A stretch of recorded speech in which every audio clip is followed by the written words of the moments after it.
Bismillahirrahmanirrahim. Assalamualaikum warahmatullahi wabarakatuh. Alhamdulillahilladzi an'amana binikmatil iman wal islam. Wa nusalli wa nusallim ala khairil anam Sayyidina Muhammadin wa ala alihi wa sahbihi ajmain, amma ba'du.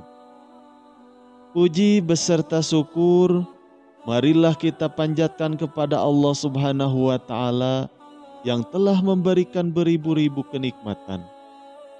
Tidak lupa salawat dan salam tercurahkan kepada Nabi Muhammad sallallahu alaihi wasallam, keluarganya beserta sahabat.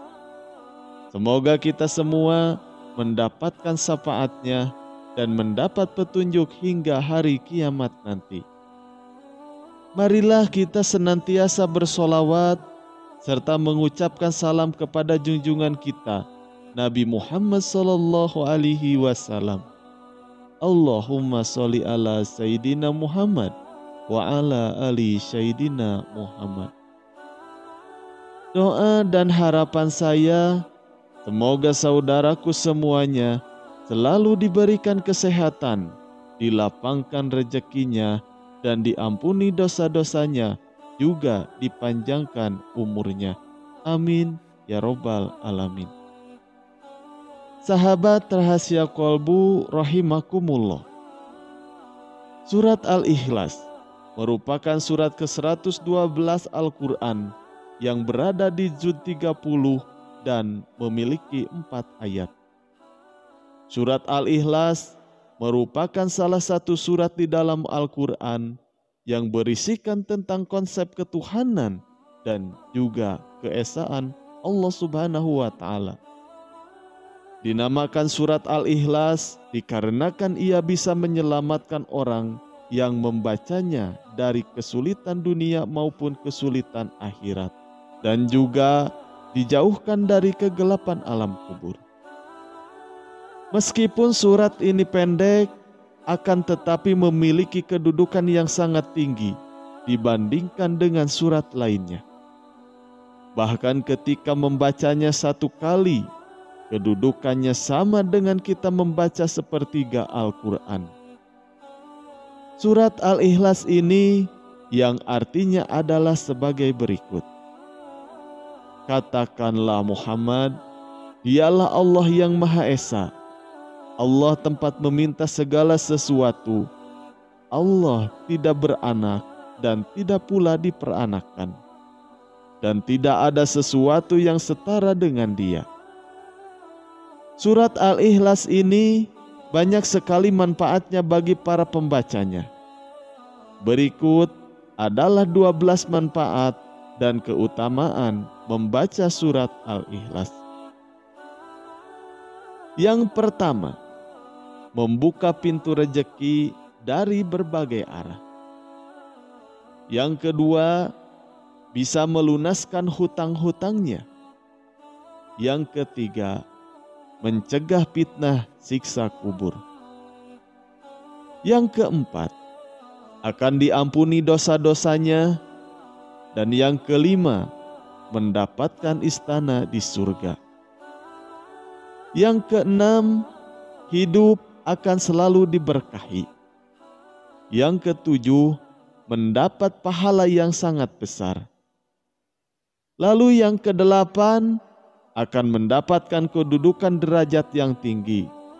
Dan kesembilan, mencapai apa yang diinginkan serta terhindar dari mara bahaya. Lalu yang kesepuluh, akan diselamatkan dari maksud orang yang jahat dan juga aniaya. Yang ke-11, bisa menyembuhkan rasa sakit pada tubuh. Lalu yang terakhir adalah yang ke-12. Setan tidak akan mampu menggoda orang yang membaca surat Al-Ikhlas ini. Selain ke-12 manfaat tersebut, masih banyak manfaat lainnya yang tidak kita sebutkan di sini. Sungguh sangat luar biasa sekali manfaat surat Al-Ikhlas ini. Semoga kita dapat mengamalkannya. Walaupun banyak sekali keutamaan membaca surat Al-Ikhlas ini, namun ada waktu yang tidak dianjurkan untuk membaca surat ini.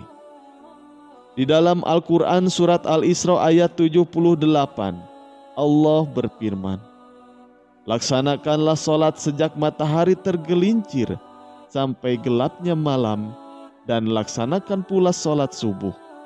Sungguh, solat subuh itu disaksikan oleh malaikat." Ayat ini menjelaskan bahwa para malaikat menyaksikan langsung orang yang menunaikan ibadah solat subuh. Dari tafsir ayat tersebut, para ulama mereka menyimpulkan bahwa pada solat subuh setelah bacaan Al-Fatihah disunahkan membaca Al-Quran yang panjang, baik surat atau ayatnya. Itulah yang dinamakan minus sunan al-mursalin tul al-qiraah, di mana tradisi nabi-nabi terdahulu yang kemudian dilanjutkan oleh Rasulullah Shallallahu Alaihi Wasallam dan juga para sahabat, tabiin, as-salaf dan as-solih, juga membaca ayat-ayat atau surat panjang ketika menjadi imam sholat.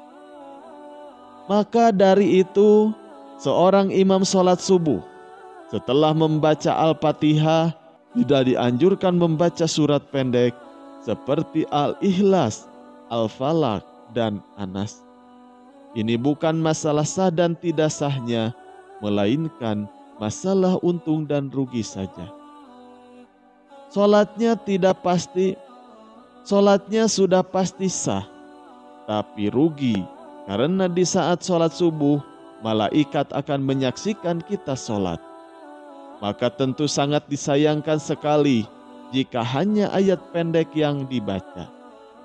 Apabila semakin banyak huruf-huruf Al-Quran yang dibaca di dalam melaksanakan sholat subuh, maka malaikat akan menambah catatan amal kebaikan kita untuk disampaikan Allah Subhanahu wa Ta'ala melalui malaikat.